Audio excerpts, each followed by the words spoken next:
welcome to another episode of MasterGuide Road to Mythic.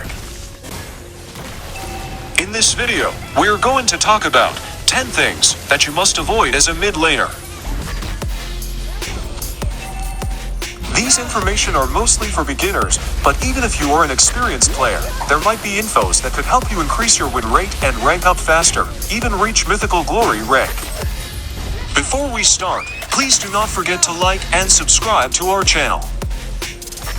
We really appreciate it, and it really motivates us to create more awesome content. Now let's start our video.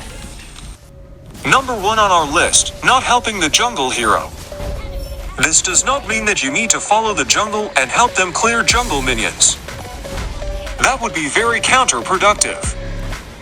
This only means that you have to help your jungler if the enemy team is invading or if your jungler would like to invade the enemy jungle. One trick that I do is, I position myself on the side where my jungler is farming. For example, if my jungler is starting at blue, I hover closer to the top side of mid lane. This will provide him vision and it would be easier for us to rotate if enemy is invading. If you do not help your jungler when invaded, your jungler will be behind because their resources are very limited, then it would be very difficult to win the game. You also must help your jungler when the turtle or lord is up. To make it easier for your jungler, I suggest that you gank the side lane in which the turtle or lord is respawning. If the gank is successful, you would have numbers advantage for an easy objective. If not, then you will have better position as you were in the area first. Your team would have better chances of getting the objective because of it. Number 2, not clearing lane before rotating. You have to clear lane before rotating. This is very basic, but I still see this happening even in my low to mid-level mythic games. Your rotation will not always guarantee a kill, but the gold and experience from your minion wave is always a guarantee. If you miss a minion wave, you will be behind on gold and experience, which is going to affect your team's overall damage. This will affect your team's ability to win fights and secure objectives. Number 3, not rotating with your roam hero. Roaming is important, but your rotation is more effective if you do it with your roam hero. There are advantages when you rotate with your roam hero. First, you will have someone to lead the way for you. Roam heroes can face check a bush, so you won't be easily ambushed/killed by the enemy heroes. Another advantage is, it is usually easier to get a kill when there is an extra crowd control skill, which is usually provided by the roam hero.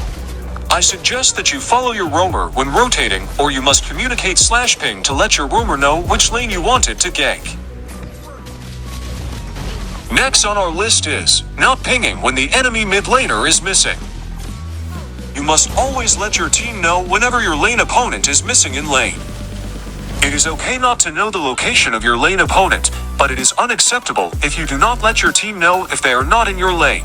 Not everyone has great map awareness, so giving them a heads up will definitely help them to prevent being killed by the enemy mid laner.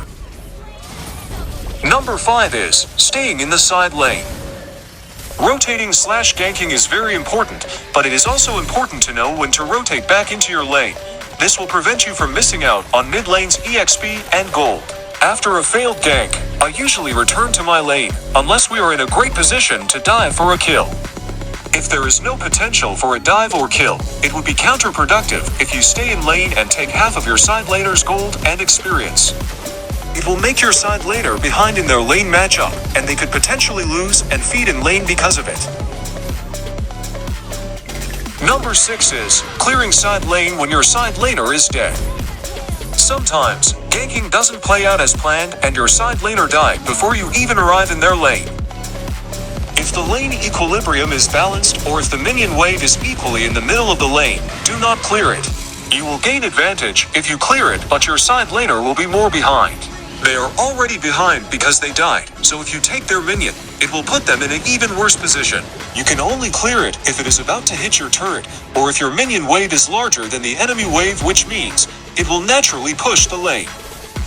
Either way, your side laner will not be available to gain the EXP and gold from the lane, so it is better if you take the experience and gold.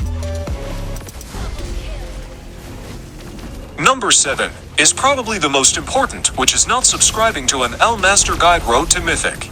ML MasterGuide Road to Mythic provides tutorial videos, hero suggestions, and a lot more that could help you rank up. I definitely recommend that you subscribe and support their channel so they could post more videos just like this one.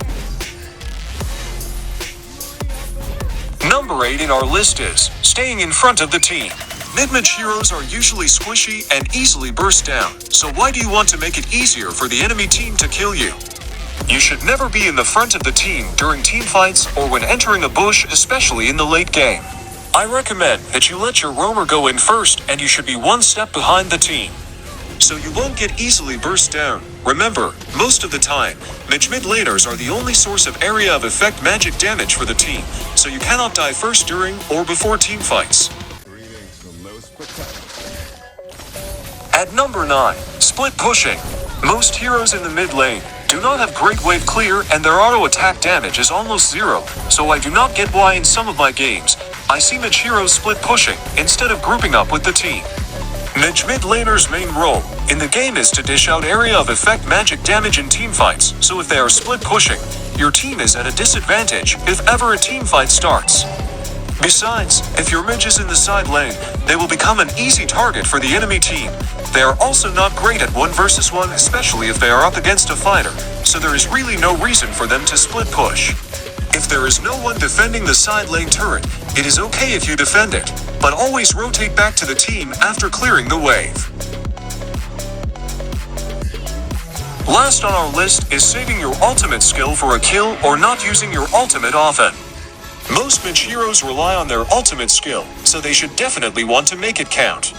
I get it, but sometimes, I would have teammates that would hold their ultimates until the end of team fights, and sometimes, they instantly die without them having a chance to use it.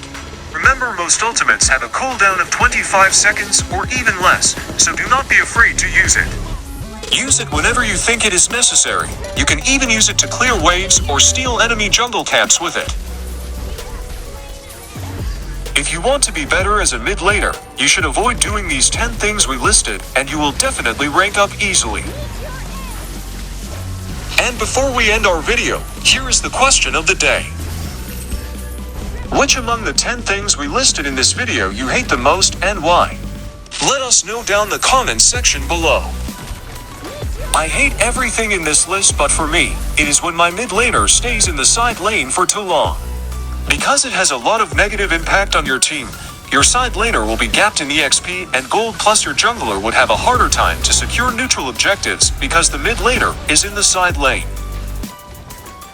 And that is it for this video. We will definitely create a rank gameplay video with full commentary, which will demonstrate the concept of today's video. Thank you very much for watching. We really appreciate the support. Please do not forget to like this video and subscribe to our channel. This is Marks, signing off.